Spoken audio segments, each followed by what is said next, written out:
Hi, my name is Frank Mainade. I work with MultiGP Drone Race League. I'm also a drone racing pilot, and we're out here today in beautiful Virginia Key.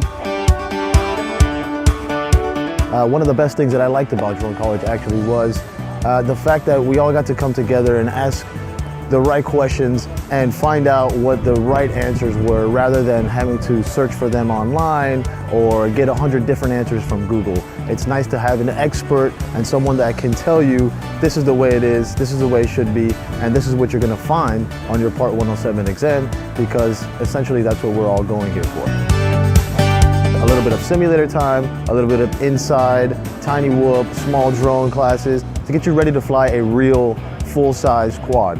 So one of the biggest benefits would be actually flying the quad, actually flying a small quad to a full-size quad. So you don't just go straight into it and maybe break an expensive piece of equipment, because nobody wants to do that.